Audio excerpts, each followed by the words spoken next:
Sure. I'll start the introduction. In Hebrew, there are 7 basic stems. And if you understand these 7 stems and how, through vowel patterns, to identify a stem, you'll be able to parse, can we say, morphologically, many of the Hebrew verbs. We have what is called the cow, which is your simple stem.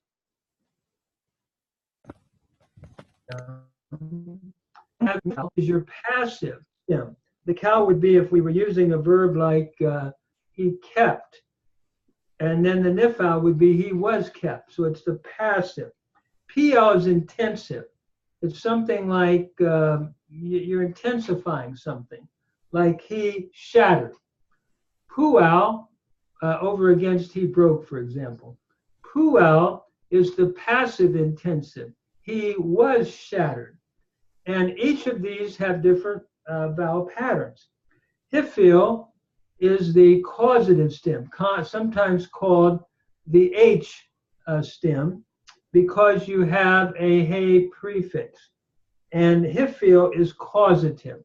If you want to say he caused to magnify, I'm using the verb gadal, which Weingreen also uses in his grammar. Higdil, for example, would be he magnified, or he caused to magnify. Hofal, you still have your hey prefix, but you have a kametz katon, an O-class vowel, like hogdal. He was caused to magnify. Then you have your hit payel, which is preceded by a hit, so to speak, an H with a hirik and a tav, preceding the root, and that's a reflexive stem, like he magnified himself. Now, what we're going to do is simplify how to identify a stem, and we're going to work with the imperfect verbal stems. In Hebrew, you have perfect and imperfect. And so we're going to go to the imperfect. And when you think of an imperfect in Hebrew, you have prefixes. For the perfect, you have suffixes. And so what we have here is an overall chart identification for parsing verbs. So the way you actually understand how to do it is to begin by looking at what your prefix is on a verbal stem. So if you have a yod, it's showing a third person. If you have a tav, it's showing a third feminine or a second masculine or feminine. It's second person. If you have an aleph, you're showing a first common singular, and they appear in the singular in an imperfect verbal root. Noon, if you have a noon prefix, you're looking at a first common plural. For example, if you wanted to say a noon prefix, nishmor would be, or for example, he will keep, something like that. So what I would like to do is go through, and one of the ways of remembering these prefixes is what we might call a tan. Yod, tav, aleph, noon, and we could start with aleph, yod, tav, noon. And I'm just sort of giving it an acronym. But let's go to the imperfect rule chart, and we'll start here in trying to identify which root we are looking at. So first of all, the vowels play a vital role in understanding whether you're looking at a cal, a hifal, a nifal, a pl, or what stem you're looking at. So we're going to start. First of all, you go to the prefix, which is right before the first consonant of a root. And if you have, let's say, an A vowel, an A-class vowel under the prefix, you go to your next full vowel. If it's an I-class vowel, at the end of the syllable, like in yagdil, if it's an I-class vowel, you're looking at a hiphil, a causative stem. And so we would translate it, he will cause to be great or magnified. Notice your vowel pattern helps identify a hiphil imperfect causative. And the vowel pattern in that particular root or that particular form is an A, a pathak, followed by a hirik yod in the final syllable. We call these thematic vowels. They set the stage for understanding which of the 7 stems that you are looking at. And so if you look at it, notice you have your A, patha, under the yod, followed by the hirik yod between the daled and the lamed. So that's a hiphil imperfect causative. He will cause to be great or magnified. Now, that will be the pattern of other roots. You'll have the same vowel pattern. You might change the verbal root, but the same vowel pattern will appear. Like if you want to say yashbir, he will cause to break, from shabar, or yashmir, he will cause to keep. So in other words, that vowel pattern will be consistent with your hiphil imperfect causative stem. Let's go now to number 2. If you go looking at the chart to the prefix, you first of all, you look at whether you have a yod, a tav, an aleph, or a nun. We're going to be working in this illustration by using yod. So if you go to number 2, if you have an I-class vowel, which would be like a hirik, you go to the first radical or consonant of the root. If it's an A-class vowel, you have a nifal, a causative stem. If anything else, it's a cow, if it's starting with that I-class vowel, which is the hirik. Notice the example of the nifal imperfect. We have yeh, sha, mer. Notice you have your I-class vowel, your hirik, followed by the A-class vowel, which is your what is called the comets, a long A. And there is a dot, it's hard to see maybe, but a dot in the sheen. That's because a doubling has occurred. What has happened here is that the nun of the nifal stem has assimilated into the sheen by what we call progressive assimilation. Notice that the chart, nun sheen becomes sheen with a doggish, what we call forte, which means doubling of the sheen. And grammarians speak of that as a doggish forte, showing doubling. So it's sort of like Pac-Man. The nun has gone into the sheen, and we have a doubling as a result.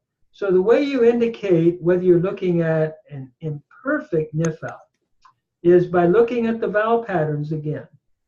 If you have an I vowel under the prefix, and that prefix could be either yod, tav, aleph, or nun. We're working on yod, which is third masculine singular here. So notice you have a hirik under the yod, followed by the long A, the comment. And right away, you know that's a nif vowel, imperfect.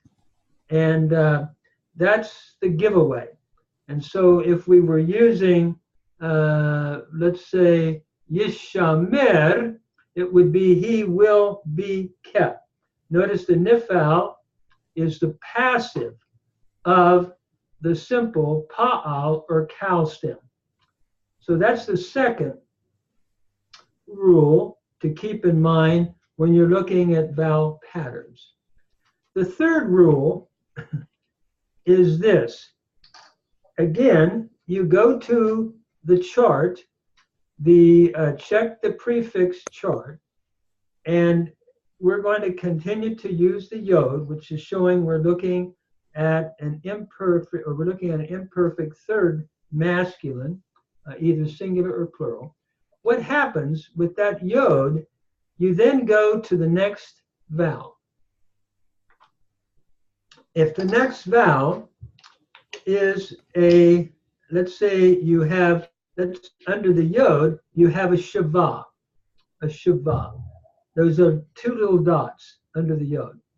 If you have a shava under the prefix, you go to the next vowel.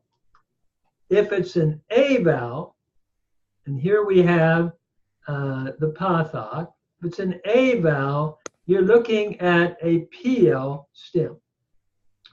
That would be, for example, I've used the verb yidaber, he will speak. You could take any stem.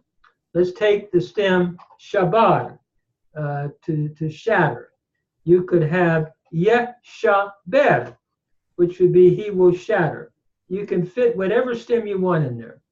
The important thing to notice is you have your shava followed by your pathak. And then if you have a regular verb, that is where the middle radical is not a weak vowel like a guttural, like an aleph or a hey. You have a doggish forte, yidaber, and that will always double when you have a regular verb in the PL stem. So look at it carefully. Shava pathak is the giveaway of a PL. He will speak, if we want to make it intense, he will speak intensely, or he will shatter. It looks at intensity. Whatever that, he will, let's say, do something intensely. If you're using the verb pa'al, or whatever verb you're using, it looks at intensity. Shava, pathak, and normally doubling of the middle radical. The radicals are your consonants, like your daled, your beit, your resh. And in a PL, if it's a regular verb, you'll double that middle consonant. Under B, if you have a U class vowel followed by the shava, let's say you have a shava followed by a kibbutz, which is your U class vowel, you're looking at a pu'al stem. So a pu'al is the shava kibbutz. That is the shava U class vowel, and that would be translated, if we were using this verb, yedubar, it was spoken. Again, in a regular verb, you're doubling that middle consonant or that middle radical. And so if you're reading in the Hebrew text and you have a yod prefix or any one of the prefixes, tav, aleph, or nun, you have a shava followed by a kibbutz, a short U vowel, you are clearly looking at a pu'al, which is the passive of the PL. We had a different verb, yeshubar, it would be he was shattered, or something like that. It looks at intensity. Yekutab would be he wrote something very intensely. Grammarians use different verbs to explain grammar. Some use the verb katab, to write, and others use the verb gadal, or excuse me, shamar in the perfect, but then they change it to in the shabar in the PL, like not Lambden, but like Lambden uses katab, or like wine green. It doesn't matter. Whatever verb you're using, that shava kibbutz is indicative of a puel stem with the doubling of the middle radical or middle consonant. Number 4, if you have an O-class vowel under the prefix, an O-class vowel is called a kametz katon, or a chatuf kametz. Now, that will indicate a hofal, a hofal. And if you look at that, we've looked above at the hifil. Hofal is the passive of the causative stem. And notice you have, it might look like a kametz, but it's a closed syllable. That's how you tell whether you're looking at a kametz or an O vowel, kametz katon. And this is yod dal. And if you look at it carefully, notice that kametz katon, in a closed syllable, we know it's an O vowel because the syllable is not open, it's closed. And so yod dal, by the way, an open syllable is like yishamer above. In other words, you have an I with the A, the long kametz, or the long, kametz being open. Here we have a kametz katon, which is an O vowel, a short vowel, yod dal. And that would be he has been magnified. And there we're using the verb gadal, which is what wine green also uses. He has been magnified or made great. So when you contrast the hifil with the hofal, the hifil, looking at number 1 above, has the AI thematic vowel, where the hofal has the short O, yod dal. He has been magnified. Now, number 5 is the third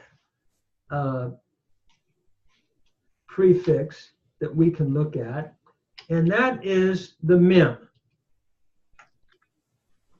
That prefix will indicate a participle, a participial form, especially in the following stems: in your PL, in your puel, in your hifil, in your hofal, and in your hitpael. It'll have the prefix mem. And what is interesting, the participle with the prefix mem will be parsed with the same rules that we've looked at in the PL, the puel, the hifil, the hofal, and the hitpael stems. Will have the same, we haven't come to hitpael yet, but the same actual vowel pattern. For example, look at magdil. And notice when we discuss the hifil imperfect in number 1 above, it was yagdil. Notice it's the AI vowel pattern again. And that's definitely looking at a hifil participle. And so when you look at that, basically it's got to be causing to be great or magnifying with the AI, same vowel pattern that we saw in the hifil imperfect with either the yod, the tav, the aleph, or nun prefixes. The mem is indicative of a participle. Now, let's go to the next form, And I believe that will, I don't think we've done the hit pi L yet, have we? I think, is no, that? and I don't have the example up for that. Okay, let me just summarize the hit pi L. Evidently, I didn't include it in this particular page, but you have a hey, a hirig, and a tav. And in the imperfect, you have a yod, a hirig, and a tav. So if we wanted to say, let's say, yit gadel, using that same verb gadal, yit gadel, you can pretty much easily tell a hifil. We don't have it on this page, and we'll try to get one up maybe later, but you can easily tell a hit pi L because the imperfect will begin with yit. And that tav after the yod makes it reflexive. So it would be something like, let's say, magnifying one, he has magnified himself. Let's say yit gadel. And again, the vowel pattern will be, and here you're going to have to just hear what I'm saying, and we'll try to get the illustration up later. But yit gadel, yit is the prefix, and then gadal is the root. You have an A-class vowel. You double the middle consonant from gadal, just like we did in the PL, yit gadel, and then you have it set, an E-class vowel. But the main thing to remember in the hit pi L is going to be the yit prefix. It's almost a dead giveaway. And so it should be easy to identify the hit pi L stem at that point. So I think we pretty much have reviewed the one area of looking at the imperfect with the yod, the tav, the aleph, and the nun. And so the first step again is when you're looking and reading a text in Hebrew, see if it has a prefix. Your imperfects have prefixes. Your perfects have suffixes, and we'll do perfects later. But check the prefix out. If it's a yod, it's third person. If it's a tav, it's third feminine or second person. If it's an aleph, it's first common singular. And if it's a nun, it's a plural, first common plural. So do that first, and then begin to apply these vowel patterns. Now you do have to learn the vocabulary of a root. Most roots have 3 radicals or 3 consonants, and some are biconsonantal too. So you do have to learn the vocabulary, but this will help you to parse it. And you have to be able to parse these forms to understand, are we looking at a causative stem? Are we looking at an intensive stem? So it's very important. Some people feel, well, I don't need to learn grammar. All I have to do is just start reading. Well, if you're reading modern Hebrew, like in English, we don't know a lot of grammar in English, but we can get by. But if you're reading a text that you don't speak every day, it's very important to understand grammar and vowel patterns, especially in the verbal system, are essential to indicating whether you're looking at a hifil, a nifal, a pl, a puel, or a hofal. So this will be where we'll stop today. And what we want to do next time is to discuss the hey prefix. We might even call it the hey stem. And then we'll discuss the nun prefix of a root. And grammarians often call that the nun stem. We already looked at the mem prefix, which is indicative of a participle form in the pl, the puel, the hifil, the hofal, and the hit pi L. So that's a dead give. I mean, that's a giveaway. The mem. I mean, you know you're looking at a participial form at that point. And then we'll be looking at the no prefix illustrations later. And so we hope this will help as you view this on, we're hoping to get it up not only on our website, but also out on YouTube. And so we're hoping that this will be a help as you're learning how to parse forms. If you master these thematic vowels, I think you should be able to parse about 99% of Hebrew verbs. And so instead of going through and grudgingly learning all the different stems by rote, by mastering these vowel patterns, I think it'll put you in good stead for reading the Hebrew Bible.